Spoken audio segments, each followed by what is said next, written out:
are here with Jeff Falcon of the Barricade Company, one of our customers. And I actually got to meet you in person in Vegas not too long ago. How have you been doing since the show? I'm good. How's business? Business has been phenomenal. You can't go wrong. There's more money in the budget than there is workers to complete the work. And is that because of the Infrastructure Act? What's that because of? Yeah, absolutely. There's all this money, and you couldn't look in a million years. We couldn't get all the work done, and every time somebody digs up the ground, we're there to protect life and limb, personal property. Yeah. So it is a perfect storm. How long do you see the money lasting you guys through? Until I get a cone in space. What is the mark of success today, right? Yeah. The mark of success today is a cone in orbit. Look, there's a Tesla in orbit right now, which is the mark of humanity, right? But what's really the mark of humanity? It's a bunch of silly little monkeys throwing pavement on pristine ground and changing it every year. That's what we do. Have you seen the Tesla tunnel? And the harbinger. Yeah. Right. You read that. You wrote that, right? I did. I wrote that at the show. So for those listening, there is a Tesla tunnel at the convention center in Las Vegas. And it's one of the coolest things I've ever seen. Yeah, it is cool. I was at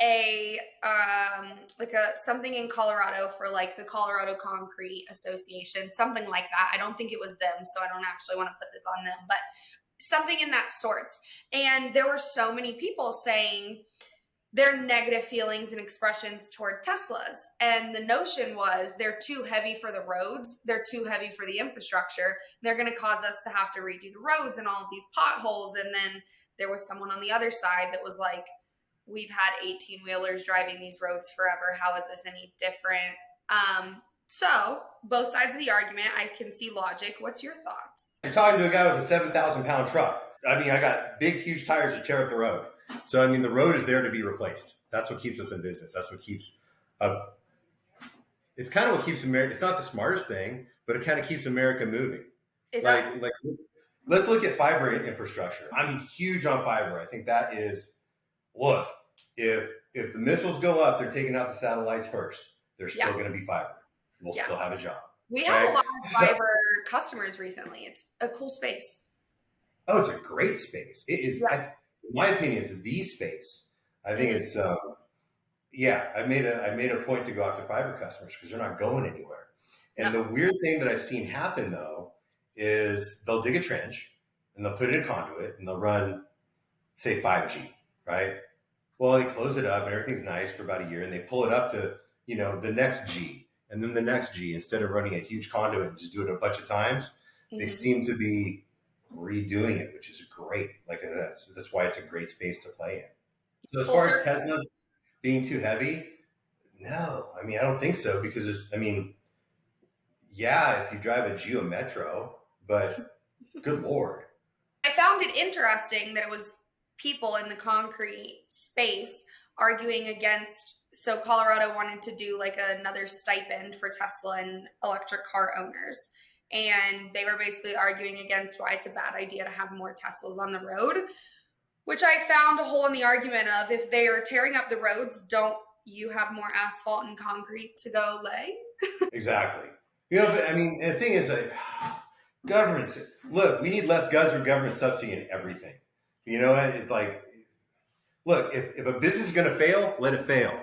But don't prop it up by artificial, look, why is Tesla great?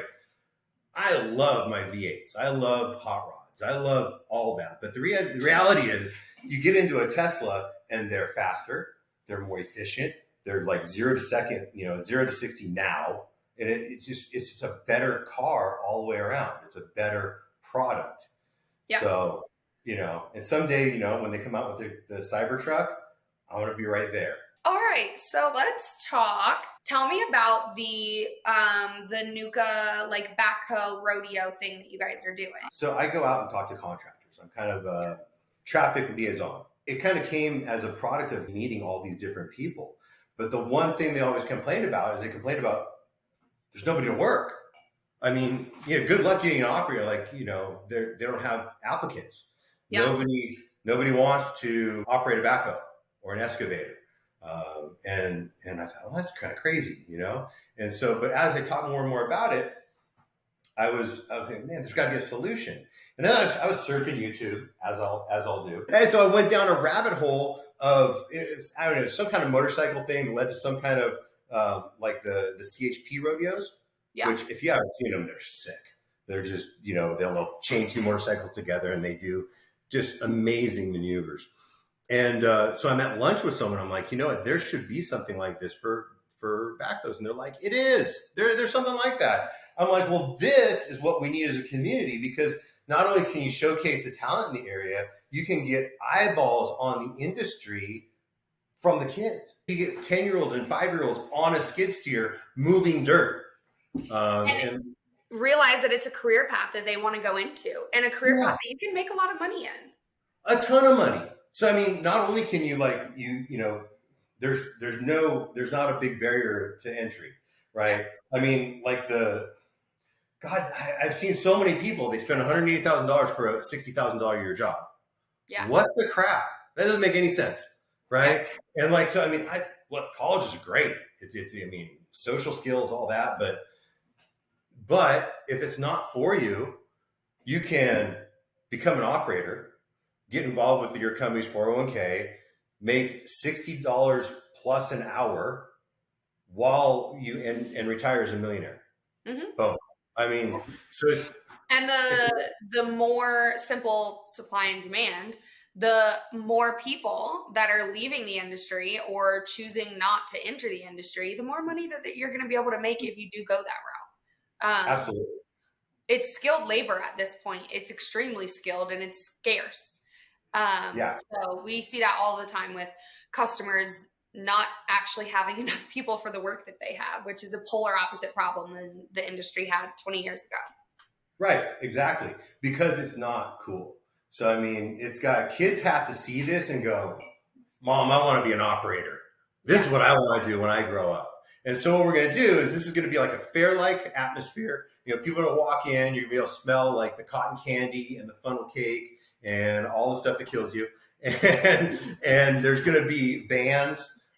It's going to be like a fair. But for the kids, there's bounce houses. And there's, you know, the little mini excavators they can get on. So it's going to be a really family-friendly event. It's going to be October 21st. So I hope, tell everybody you know, I hope everybody gets out there because it's going to be great. Yeah. And the proceeds are not only going to, hopefully we're looping in Construction Angels into this, but it's going to fund an ongoing outreach to kids to get the next generation involved. And, I didn't even tell you this. The big prize for the operators is a razor side by side. And the entry fee is $200. So I don't know any operator that doesn't have a chance at winning it. So it's going to be pretty cool. Yeah, we're excited to be a part of it. Thanks for inviting us. I think it's exciting. It's really cool what you're doing for the industry, trying to get younger people in. Because we'll be in a real problem if 20 years from now we're not getting anyone into the industry especially at the rate that we are now. I think COVID played a big part. I don't know your opinion, but a lot of people. Yeah, you know what the problem is? It's men. I think that if we take that little clip, you could put that as the answer for almost every problem in the world. Oh, stop. But this one, it really is. But I mean, actually, it was Nuka National. They hired an economist to come and talk. Yeah. And this guy was saying, you have all these charts and graphs. And the problem is that men aren't entering the workforce. Women are in record numbers, but men just aren't entering the workforce. Where are they going? I have no idea. Things you can do from your phone now, like be an influencer in your van and be an influencer playing video games. Yeah, it's nuts. And it doesn't end in a good place. So it doesn't end with roads without potholes. Yeah, exactly. So yeah, it's 911 all hands on deck time. So what's your favorite part about the construction industry? The people. For sure, the people. I can't tell you how dynamic the people in the industry are. I mean, uber intelligent and driven, and just they're as good as any other. Like you could mix and match from any industry. The people on the top would always be in the top, no matter what industry they chose, and that was a surprise to me, because there's a stigma about the construction industry, right? And look, and if you didn't grow up into it, you had it, and then you come into this industry and you've got these these powerhouses of life, and that is inspiring for sure. It's why I wanted to do the podcast, is getting to talk to customers, getting to talk to prospects, getting to talk to whoever it is in the industry, and just hearing so many different perspectives, how they got into the industry, their role in the industry. It's really, really cool. And it's why I want to stay in the industry, is the people. Work is work, right? You're going to go to your job, clock in for your paycheck. But if you enjoy the people that you're doing it with, you can have fun. Yeah. What is your least favorite part about the industry, or your biggest challenge? This is not enough time. There's so much going on. And if I had 2 or 3 of me, that's it. Just time. Just clones. Little Falcon clones. Absolutely. An army of Falcon. I would have a twin and just be like, can you just go here? Just pretend to be me for an hour. I got to go here. Exactly. That would be cool. So tell me, how'd you find a Sinar?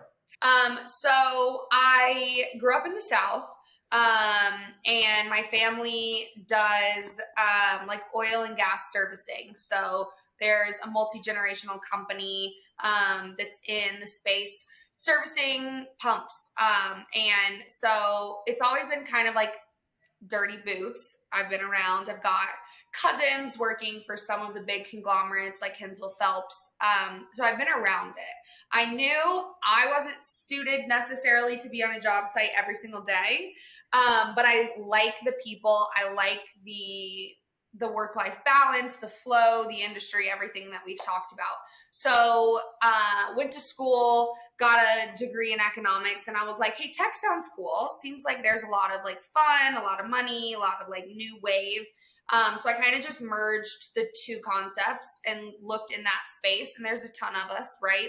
We've got ERPs, we've got the point solutions for operations, we've got estimating, project management, and ended up at a Signer.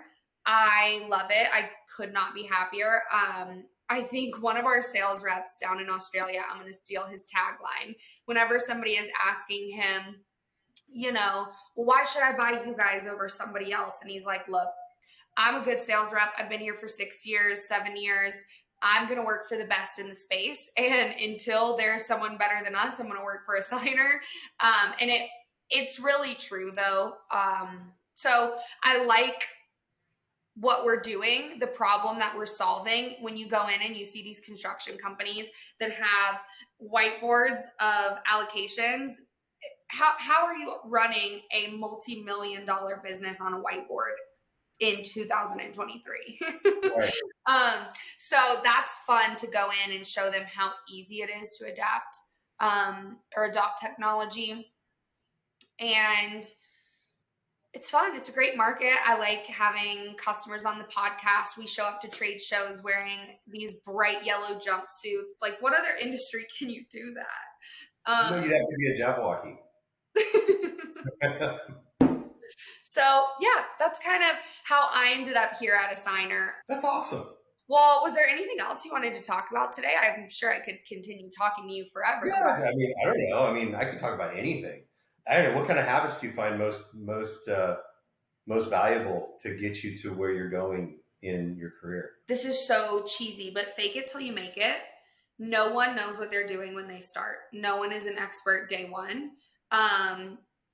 Just educate yourself on your trade as much as you can, whether it's going to school and going to college, whether it's starting out in trade school, whether it's learning in the field and just going in as a laborer, whatever you're doing, just fake it till you make it. Everyone started somewhere. It's easy to look and be like, well, they know exactly what they're doing and I'm going to mess it up. that's how you learn. So fake it till you make it. And then one day you won't really realize that you're faking it anymore. And you just actually know what you're doing and you're good at it. I think it's transcendental across industries and you can use it anywhere. Just be super receptive, listen more than you talk. And you'll find success. And if you're not, maybe you're not in the right industry. Maybe you should switch it up. Well said. I always told my kids, never allow ignorance to stand in front of success. Yeah. So you're not going to be smart. Just go. Just move ahead. Move forward. Yeah. So that's kind of cool. This is so fun talking to you. I'm so excited for the rodeo. And it'll be great. You know what we should do is we should do another show. Have you seen those YouTube videos where they walk around and it's like, Jeff, what's your favorite part about today? And then I like hand you, and it's like the phone is your microphone. We'll do like an in-person interview style. Yeah, we got to do it in person. That would be cool. I would totally we'll do it. That. Well, it's been awesome. It's been great. Thanks for talking to me. This was fun. Yeah. Thanks for being a great customer. We appreciate you and your time today. The signer has been great for us, and it's allowing us to be the best company we can be. We love working with you guys. Thanks for coming on the podcast, and I will see you very soon. Fantastic. Let's do it again. Bye.